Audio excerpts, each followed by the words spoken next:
well as Charles Caruso. May I inquire? You may proceed. Good afternoon. Good afternoon. Please state your name for the record. My name is Charles Caruso, Where are you currently employed? the City of Cape Coral Police Department. What is your assignment with Cape Coral Police Department? I'm a sergeant currently assigned to supervise the Marine unit. Sergeant Caruso, what type of training and experience do you have to be in your current position? Aside from the academy training, which was about 4.5 months or so back when I did it. It's longer now. I've gone through about 300 hours, give or take, of advanced investigations training, and we get mandatory in-service training quarterly. So that over 26 years, it's quite a bit. So you've been with Cape Coral Police Department for 26 years? Not with Cape Coral, but overall, I just started my 27th year in January. All right. Now, were you working on October 7th of 2019? Yes, ma'am. What was your assignment on that day? I was assigned to road patrol, and I was the supervisor of the South District. Did you become aware of an investigation involving someone by the name of Wade Wilson? Yes, I did. And what was your specific role with regard to that investigation? Specifically, there were a couple locations in South District that I was asked to check and to make sure they were getting checked. Looking for the welfare of Kristine Melton, because she had not been heard from and had not been seen. And did you know who Kristine Melton was at that time? No, ma'am. So when you got this information that she was missing, were you aware of any other scenes that were already set up? Yes, I knew there was a location in either the North or Central District. I think it was right on the border between the two, where her vehicle had been found. And was that vehicle at Mateo Graphics? Yes, ma'am. So were there already Cape Coral police officers at that scene trying to determine where she was or what had happened? Yes, ma'am. And they were, from what I understood at the time, it was a Sustain. Your Honor, if I may give an exception? Okay. Again, effect on the listener as to what he did. All right. Sustain. Okay, what did you do? based on all the facts and circumstances, I knew that we had, this was a very high priority. Several of my officers went to 4838 Tudor Drive, which is where we knew Kristine Melton lived. There's some other areas that were checked as well? Yes. What other areas? I had an officer go to Duffy's Tavern, which was a place that I found Kristine Melton was employed. I wanted to see if she was there. She was not. And I was given another address on Stratford Court that was somehow had been somehow associated with Kristine in the past. I went there and spoke with a resident, and there was no connection to Kristine, so they were both of those leads had been exhausted, and we were left with 4838 Tudor Drive. Now, at 4838 Tudor Drive, did you mention there were other officers that you had sent to that location? Yes. And I'm showing States Exhibit 10A. Is that the 4838 location that you're referring to? Ms. Melton's house? Oh, I'm sorry. Sorry. I'm sorry. Yes, looks like it. Okay. And were they able to make contact with her? No, ma'am. Did you ever go to that location? Yes, I did. Now, what did you do when you got to that location? I got there and had been notified over the police radio that. Sustain. Okay, I'm going to ask you, when you were at that location, did you, again, no one had made contact with her? Right, that's correct. And had her body been found in the car back at Mateo's? No, ma'am. So what did you and the officers at her home decide to do? We forced entry into the house by knocking on the front door with a ram. And what happened when you got inside of her home? We were inside somewhere around 45 seconds. Long enough, it's a small apartment, long enough to see there was nothing in the living room, nothing in the kitchen, but on the floor between the bedroom and the kitchen was a large bundle of, it was hard to tell, looked like bed sheets and clothing. We couldn't see anything right away. We spread apart the sheets just enough to see a leg, the lower portion of a leg. I noticed immediately there was a unique tattoo on it, and at that point we backed out and left the apartment. Okay. After you backed out, did you change your mind about staying out of the apartment? Yes, ma'am. I realized in my kind of desire to make sure we protect the scene that we really hadn't cleared the bedroom adequately. And from my experience, I know that this is going to be a very lengthy investigation, and we need to make sure that everyone who's going to be there is going to be safe. So we had to make sure there was nobody hiding. And we also knew at that point there were other charges, and I also realized that we hadn't really done anything to confirm whether or not the person in the blankets was alive or dead. Were you able to confirm whether the person in the blankets was alive or dead? Yes, ma'am. And how did you do that? I've put on a glove to feel for a pulse, and I could feel that her arm was already stiff.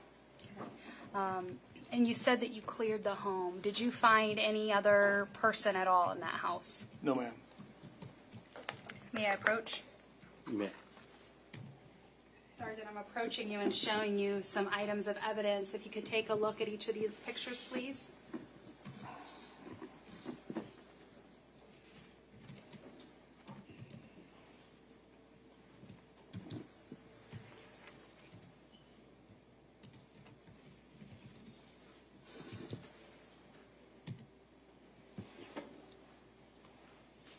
Okay.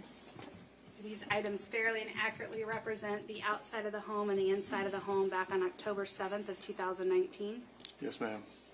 And at this time, the state would move exhibits 10, 10B, 10C, and 10D into evidence. No objection. Be admitted. Permission to publish? You may. Sergeant, you were testifying that when you first walked in, you saw what looked like a pile of blankets in between the kitchen and the bedroom. Is this what you first saw when you walked in? Yes, ma'am. Showing you State's Exhibit 10C. Is this a closer up view of those blankets that you observed? Yes, it is. Then you mentioned seeing a unique tattoo, showing you State's Exhibit 10D. Where is that tattoo? Are you able to see from there on that photograph? Yeah, it was on the lower portion of her right leg.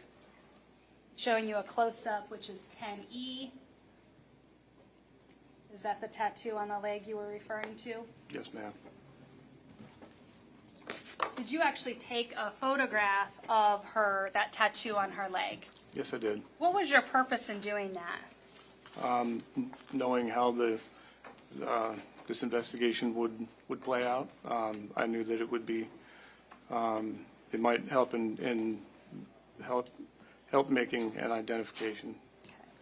So at that time when you saw this body, you weren't for sure whose it was? That's correct. Now, after you backed out the second time, did you have a crime scene prepared?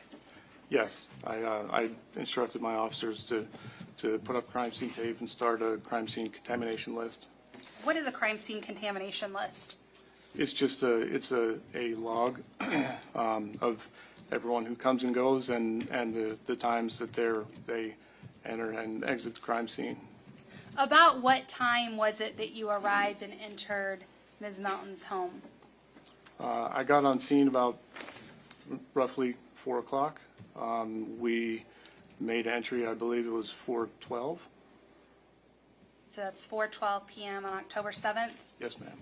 Now, I'm showing you State's Exhibit 10, and it looks like there's some yellow crime scene tape. Was that put up by officers blocking off that home and that scene? Yes, ma'am. And so if someone went past that yellow crime scene tape, do they have to sign that contamination log? Yes. Now, about how many people, once you realized this was a crime scene, about how many officers would you say showed initially? While I was there, I think it was just me and officers from my squad, so there were 4 or 5. And was a homicide investigator assigned to come out and take over the actual investigation of this case? Yes, ma'am. Now, as you were on that scene, did any of Kristine Melton's family members begin to show? Yes. And were you the one that actually notified them of anything? No, I didn't. Did you have a victim advocate come to the scene? Yes.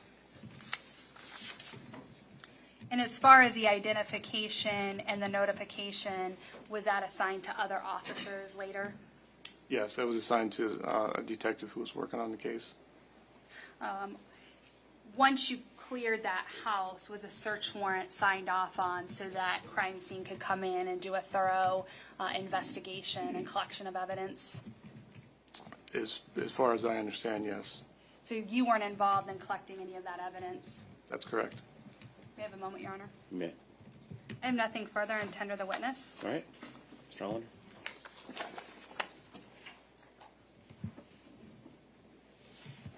Sergeant, just clarify something. You forced entry, the front door. That's correct. You went in, you located Miss Melton. How long did that take? It was under a minute. Okay. You and your officers came out of the house. Yes, that's correct. Did you go back in to a second time to clear the house? Is that what you testified to? Yes, sir. Okay. How long were you in there that time? About 3.5 minutes. Did any of the officers disturb the pile that Miss Melton's body was under? No. In fact, I told the other officers to stay where they were, and I knew it was a small room that really needed to be cleared, and there was no point in any more than one person going, so I did that myself. Okay. You didn't find anyone else in the house? No, sir. Thank you. Nothing further, Judge. Nothing further, Your Honor. I'd ask that you be excused. Any objection? No objection. You can step down and you're excused. Thank you. State calls Nicholas Malone. Good afternoon. Good afternoon. Please state your name for the record. Nicholas Malone, Where are you employed? Cape Coral Police Department, How long have you been with Cape Coral Police Department? over 15 years. Could you describe your training and experience that you've had? Basic Law Enforcement Academy in Broward in 2007, 2008. Hired on with Fort Lauderdale. Road experience for over 8 years, field training officer. Then I was assigned to the Professional Standards Bureau, background hiring of officers. And I was tasked with the, from there I went to major crimes, assigned to the FBI task force, tracking down internet predators. Say it again, please. Tracking down internet predators against kids. Now, were you working on October 7th of 2019? Yes. And what was your assignment on that day? That I was assisting I was in major crimes, assisting in information regarding a vehicle that had fled. Now, as part of major crimes, are they involved in investigating homicide cases? Yes, Now, were you able to determine, with regard to that car fleeing, who that car belonged to? yes. And who did that car belong to? Miss Melton, Were you involved in any attempts to try to locate Miss Melton? I was. And did you end up finding out her emergency contact? I did. Who was her emergency contact? Sorry if I mispronounced, Miss Cometer? And was her first name Samantha? Yes, Did you end up being able to get in touch with her? I did. Did she put you in touch with somebody by the name of Stephanie Johnson? Yes, Now, during this time, have you yet located Kristine Melton, or has anybody located her? not that I'm aware of. Now, at some point, did you learn that Kristine Melton had been found? Yes, Did you have any involvement in going into her home or helping with evidence?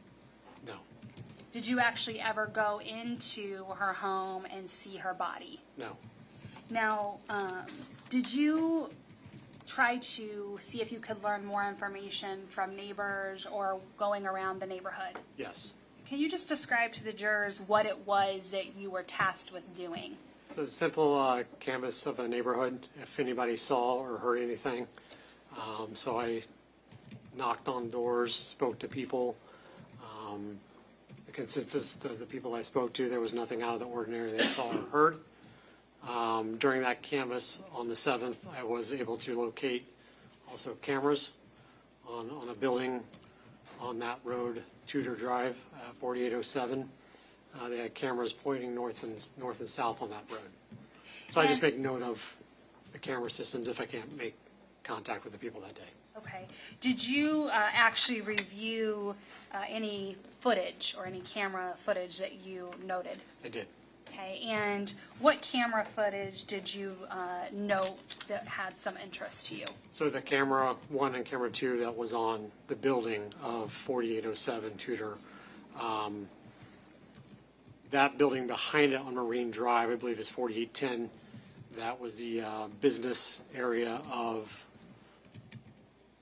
Mr. Bill Masters, owned both properties. I had made contact with him to try to get the video or review it.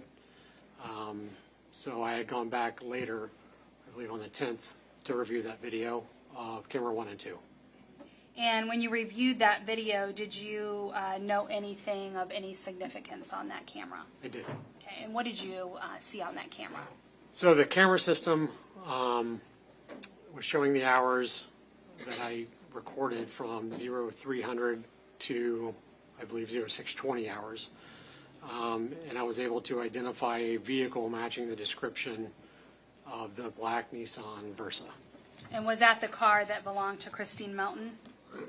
It appeared so, yes. Your Honor, may I approach the witness? Yes. Sir, I'm showing you State's Exhibit number 12. If you just take a look at this, what is this piece of evidence? It's a DVD of the video that I received with my initials on it. Did you have the opportunity to review this video? Yes, I've seen that And video. it's the same video that you collected? Yes, And did you put your initials and the date that you reviewed it? I did. At this time, the State will move 12 into evidence. Be admitted. Permission to publish? You may.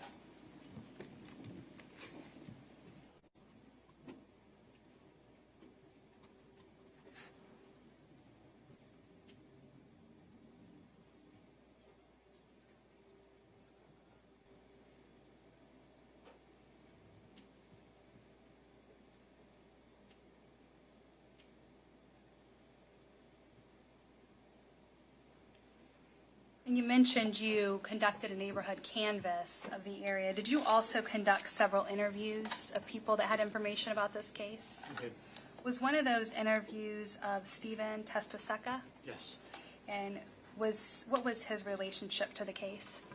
Father, The father of who? Mr. Wilson, And did you record that interview that you conducted with him? I did. Did you also conduct an interview with his wife? I did. Was that interview also recorded? Yes, When you interviewed the two of them, did you make sure that they were separated? I did. And then did you also write a statement about your involvement in this case? I did. We have a moment. Nothing further, Your Honor. The state tenders a witness. All right. The video that we just saw, there's a car moving down the street. I assume that's the object that you all were interested in? You have to Yes. answer that loud. Yes. Okay. What time did that car travel? So on video, the system, it was approximately 6:10 a.m. However, like most systems I've dealt with in the past, people don't change their time, like my personal one, I don't. So they're typically an hour off. So that time, I was able to determine that was approximately an hour off the system for fallback. So the morning hours there, I was able to easily just figure out that the system was approximately an hour off. So even though the system shows that it's 6:10, it was probably 7:10 a.m.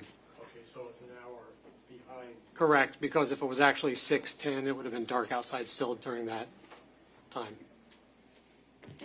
Did you interview someone named Andrew? I spoke with her. I don't believe I did a formal interview with her. What was her last name? Miss Johnson? Okay, so you're calling her Andrea? Is that the Johnson that testified earlier? I need clarification. There's a few women I spoke to. Okay.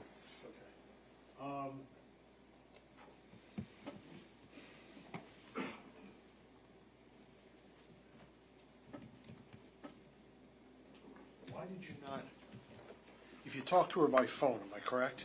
Correct. Why did you not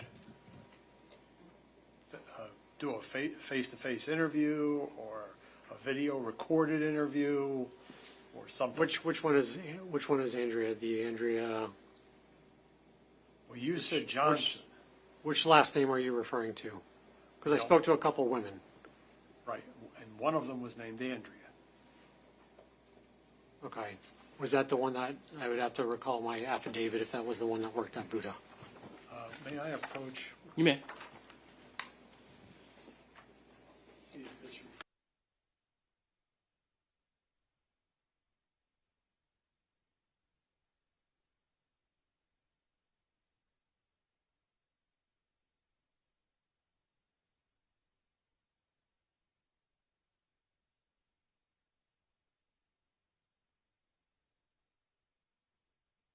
This afternoon. So Andrea was the one that worked at Buddha that I did interview at the station. and worked where? I believe at the Buddha nightclub. Okay, so she was what, a bartender? I believe so. Do you know her last name? Can't recall it right now. I have it in my affidavit. Okay. Can I have a moment, Judge? You may.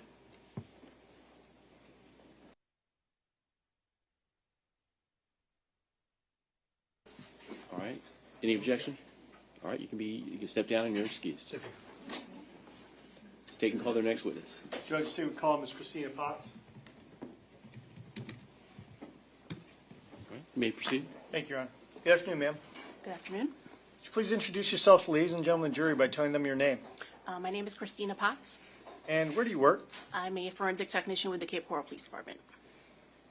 And that answers my next question. Sorry. And how long have you been a forensic technician for the Cape Coral Police Department? For 12 years.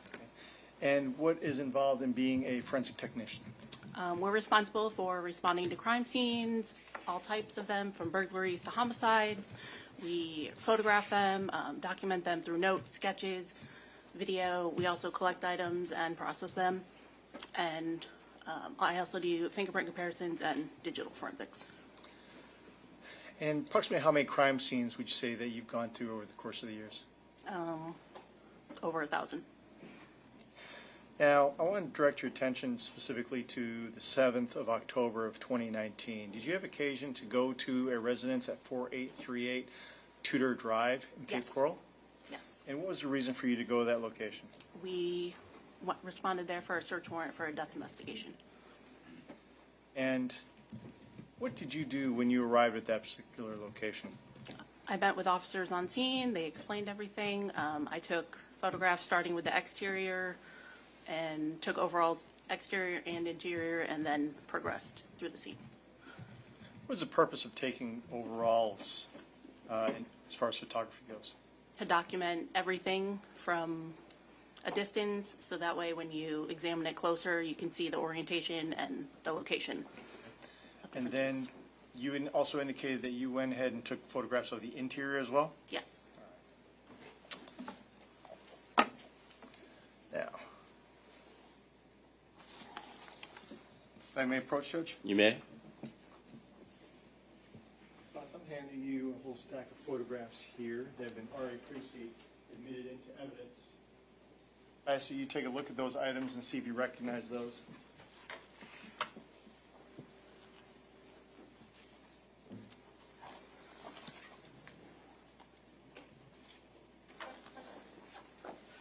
Yes. And are those photographs that you took of 4838 Tudor Drive? Yes. Possible also handing you what's previously marked as 10F, 10G, and 10H. I ask that you take a look at those items and see if you recognize those. Yes. And do those fairly and accurately depict the interior of the items that you collected from Ms. Kristine Melton's body? Yes. Judge, the state move 10F, 10G, and 10H into evidence at this time? No objection. All right, they'll be admitted. Now, after you go ahead and photograph and collect the various items on the interior, do you also go ahead and prepare what's called a diagram? Yes, somebody on scene usually does, yes. And what would be the purpose of preparing the diagram? Just another form of documentation to show the orientation of things. When we say orientation things, you're talking about items that are contained within the residence in relationship to each other? Yes. Possible handing was previously marked as State's Exhibit number 11. Are you familiar with that particular item? Yes. Are you familiar with that item? It's a diagram taken of, made of the residence at Tudor Drive. And that diagram fairly and accurately depicts the items in relationship to each other based upon the photography and the photographs that you took on the 7th of October of 2019. Is that correct? Yes. Judge, State moves State's Exhibit number 11 into evidence at this time as well. No objection. Be admitted. Judge, if I may approach and collect the various items to publish. You may. Now, Ms. Potts, I'd like to direct your attention to the screen to your right.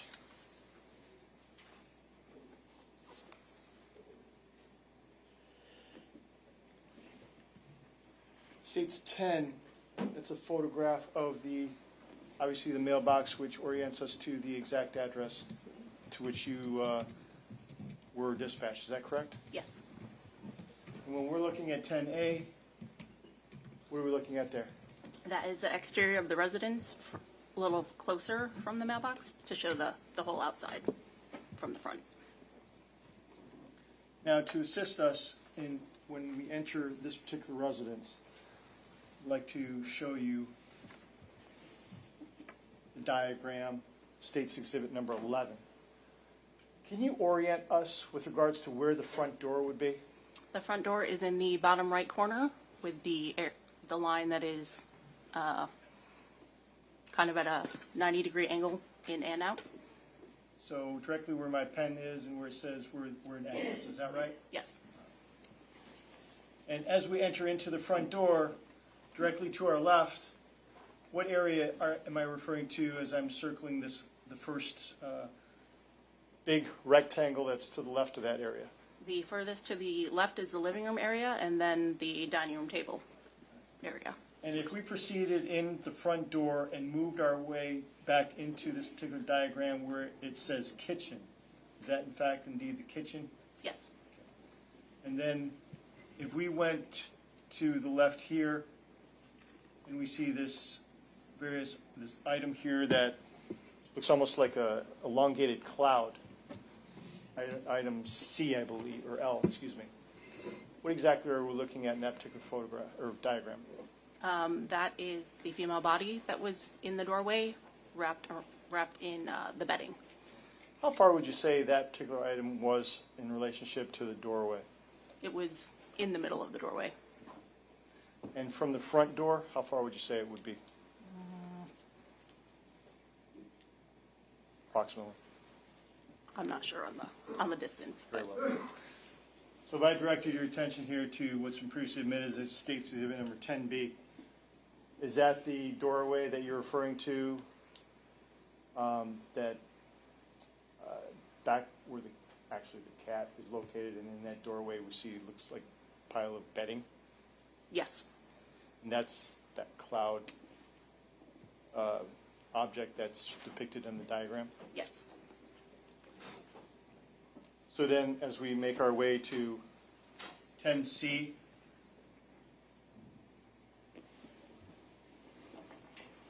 what did you do when you observed that particular pile of bedding and clothing? Photographed it. Did you do anything more with it at that point in time? No. And then we're looking at 10D. That's a closer up photograph of the bedding and the clothing that's tied around it. Yes. Now, is this photograph one that you took as well, 10E? Yes. Now, after you took these particular photographs, what did you do next? Waited for the medical examiner to respond. Okay. And did they respond? Yes. And what did you do after they responded? We had to take the bedding apart layer by layer and photographed everything as we removed it. So when we're referring to State's Exhibit number 10F that you just identified, what are we looking at in this particular photograph? That is clothing that was tied together and wrapped around the outside of the bedding.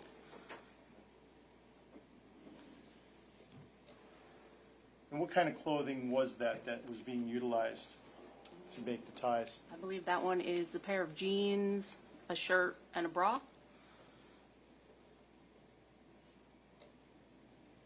And then we're looking at 10G, where we're looking at in this photograph. That is a white scarf that was used it was wrapped around her hands. And did you ultimately remove that scarf as well? Yes.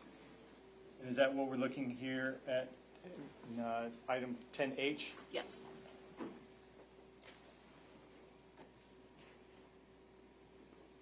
Now, when you discovered the body all wrapped up in those sheets and tied up with that clothing, what happens to the clothing that you had gone ahead and unwrapped the body with? Each item was left tied as it was and was packaged separately and collected as evidence.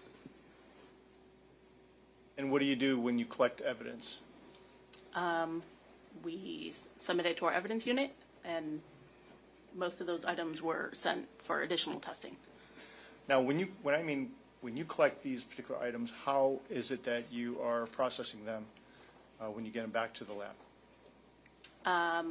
They're laid out on butcher paper and photographed in the lab setting, usually with a scale.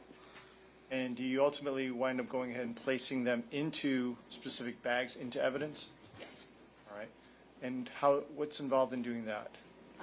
If something's collected from the scene, we put it in a bag at the scene, and then we transport it back to the lab, and it's in my custody that entire time. Is that to maintain integrity and control over that specific item? Yes. You may. Ms. Watson, handing which was previously marked stations number 16, 17, and 18.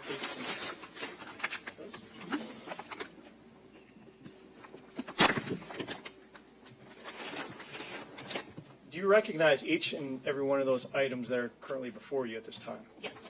How do you recognize those? By the sticker on them with my handwriting and case documentation. And are you aware of whether or not those items are in the same or similar condition as to when you last saw them? Yes. Okay.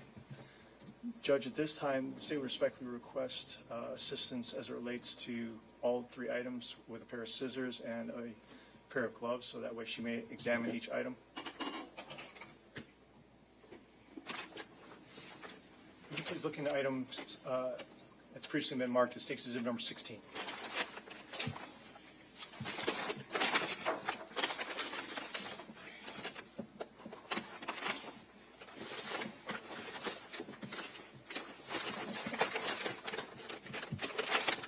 What is that item?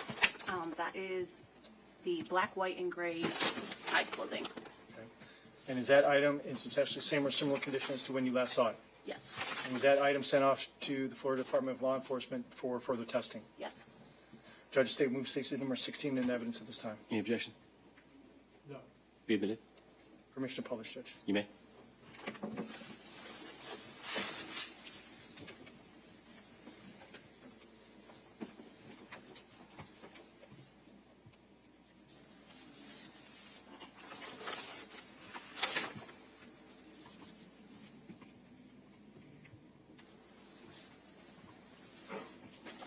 For both of those items, the 2 items that we see here, it states Exhibit number 10D, which is the photograph depicting the tie here towards the bottom of this particular photograph near the leg area. Yes. Directing your attention to State's Exhibit number 17. Would you kindly look into that bag and see if you recognize that item? Yes. How do you recognize those items? They're the items I collected, and they are the 2 shirts, bra top, and jeans. Are those items in substantially same or similar condition as to when you last saw them? Yes. And were those items also sent off to the Florida Department of Law Enforcement for forensic testing? Yes. Judge, state would move State's Exhibit number 17 in evidence at this time. Any objection? Be admitted. Published, Judge. You may.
Ms. Potts, those items that you identified and looked at and published for the jury just a moment ago, are those items one of the same items that you had gone ahead and taken a photograph of here in State's Exhibit 10D, which reflects the ties midway up the torso in the particular photograph that we have before the jury at this time? Yes. And those were the items that you had to untie in order to place in that bag, is that correct? I did not untie them. They were untied FDLE. Fair enough. And I ask you to take a look at the State's Exhibit number 18.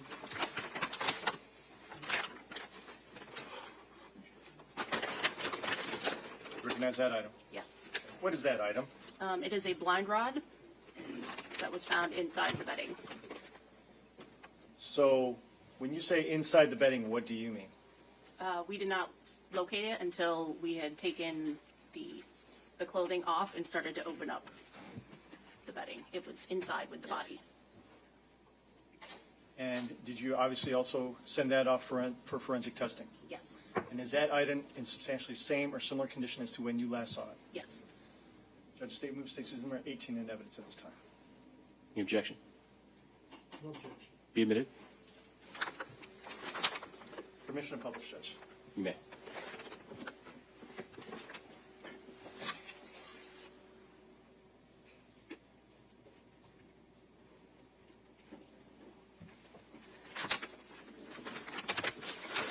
Now, is there anything of note worthy evidentiary value that you saw on this particular item, other than it was collected and found with the body that was wrapped? Yes, there was red stains on one of the ends. Do you know which end? The non-handle, this one.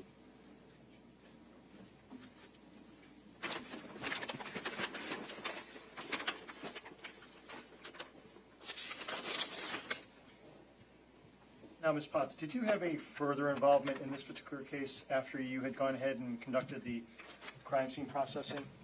Yes. What was that? I also completed a body search warrant. Okay. And what is a body search warrant? When there is a search warrant provided to collect evidence from a body, usually photographs, possibly clothing, swabs. And did you conduct a body search warrant on a gentleman by the name of Wade Wilson? Yes, I did. And do you see Mr. Wilson here in the courtroom today? Yes, I do. Please point him out and describe an article of clothing that he's wearing. He is sitting at the right side table in a blue jacket and yellow tie. Now, would you please describe for us, when you conduct a body search warrant, how you go about doing that? First, I photograph the search warrant usually, then I take overalls of the individual, overall, closer head, close-ups of hands, then have them turn around and do the same, and also any tattoos, marks, cuts, scratches, anything of possible evidentiary value. Does that also entail collecting what are called buccal swabs? Yes. And what are buccal swabs? They are swab samples collected from the inside of the cheeks And what is the purpose of collecting buccal swabs? to obtain a known DNA standard. And would that be from the saliva obviously contained within the mouth? Yeah, the saliva and skin cells. Judge, let the record reflect, I'm showing defense counsel from previously marked as stated in 38. May I approach? You may. Spots I'm handing you some previously marked as stated in 38. Please take a look at that item and see if you recognize that. Yes. How do you recognize that? I recognize it by the sticker in my handwriting with the case documentation. And is that item in substantially the same or similar condition as to when you last saw it? Yes. And what is different about that particular envelope? There's additional sealing from FDLE and an additional sticker.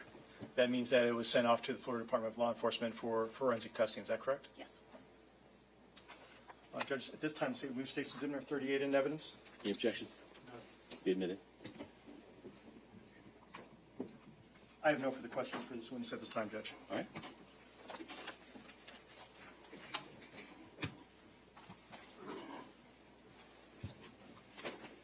I'm sorry, Ms. Potts.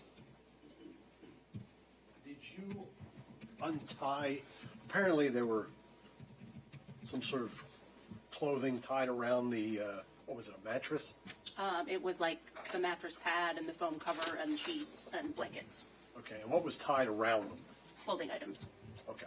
Did you undo those clothing items? I did not untie them. We carefully pulled them off to keep them in the same condition they were in. All right, and that's how you sent them to FDLE? Yes. All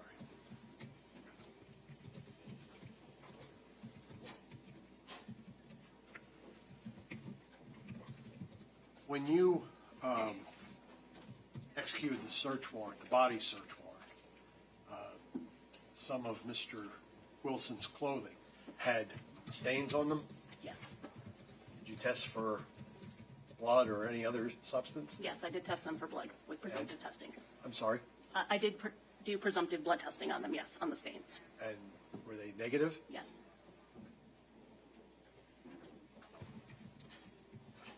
You process Miss Melton's house for fingerprints, correct? Yes. Did you, and you took fingerprints from Mr. Wilson? I did not take fingerprints from him. Did you compare the fingerprints that you collected from the house against what you were advised were Mr. Wilson's fingerprints? A different analyst did the fingerprint comparison. Who was that, ma'am? Lisa Lansky did the report.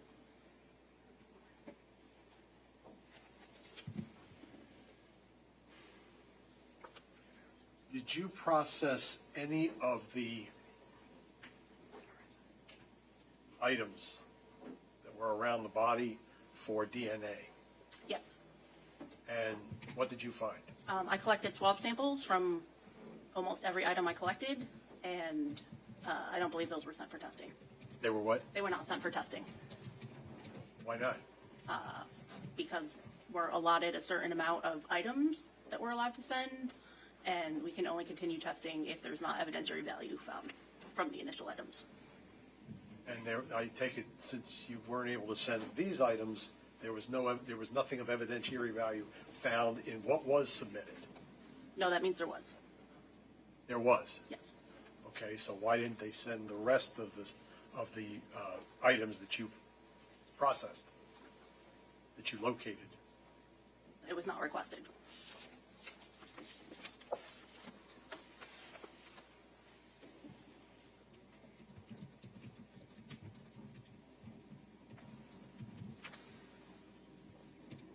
Did you process Ms. Melton's car?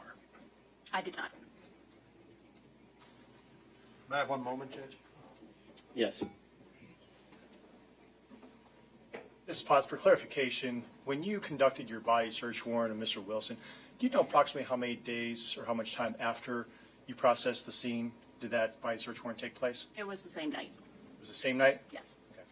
Now, the items that you had gone ahead and collected that were not sent off, are you aware of whether or not Florida Department of Law Enforcement goes ahead and continues testing various items that are found around a particular item or a specific item of interest once they've confirmed specific DNA?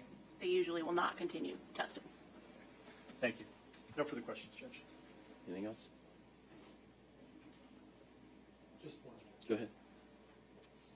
So it's FDLE's position, to your knowledge, in a homicide case, that they only test a limited number of items? Yes. Depending on the evidentiary results that they gave. So if the items test positive to begin with, they don't want anymore? They may accept additional items, but they will not take every item from a case, no. Nothing further. Okay. Anything else? No, Judge. All right, you can You step may down. ask if she be excused. Any objection? No objection. She's excused. You can step down.